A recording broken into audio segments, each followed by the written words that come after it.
just gonna show some people how I got my oil pan out without taking the transmission off on a 4th gen Trans Am. You can, as in other videos, attach an engine hoist to the heads right there and over there. However, I did not. I just used a jack stand with a piece of wood on the crank or on the cover behind the crank shaft. Harmonic balancer. There we go. Anyway, so that's just up on some wooden ceramic plates. You don't have to use that, obviously. Crawl over here.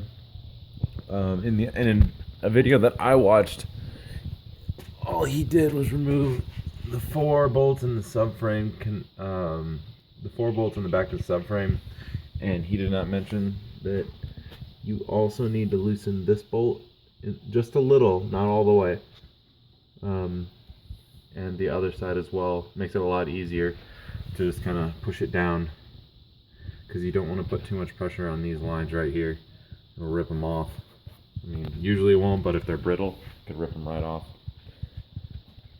Also, he didn't mention that when you take this off, because of the style of bolts they are, can't tell, you have to remove this from your brake booster.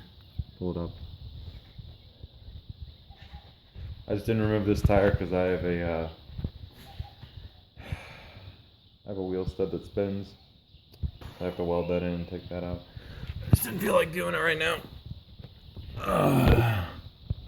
So, as you can see, I did get it out with quite a bit of clearance with the front 2 subframe connector bolts loosened a tiny bit and the rear 4 taken out. Obviously, you have to take the bolts out of the top of the struts. As you can see how tight that is. I have it touching the ground though, so it's taking off a little bit of tension. But yeah, so that's how you get your oil pan out. It is kind of a bitch to get to some of the bolts on the oil pan. Look under here real fast. You have the 3rd one from the back there on the right, or 2nd one I believe. You will actually have to get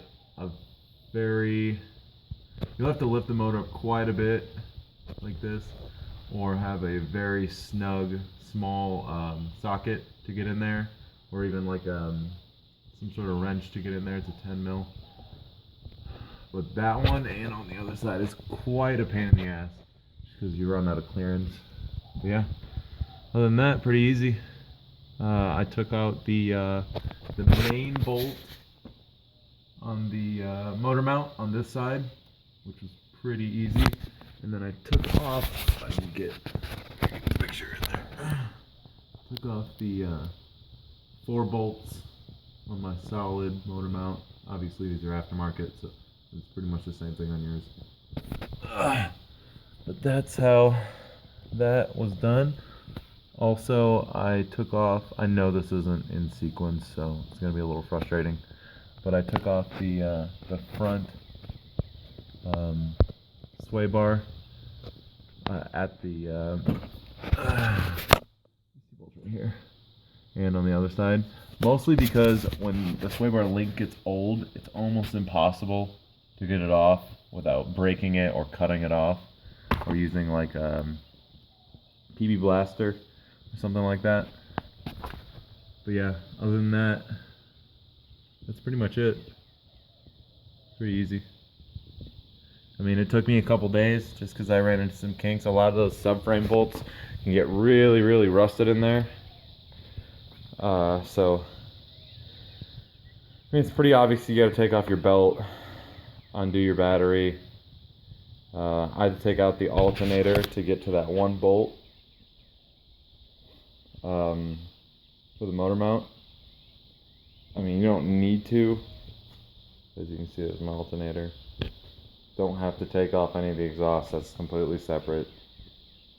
But yeah, pretty easy. Takes a hours and quite a bit of work. Took me about 8 hours using an impact. So good luck, guys.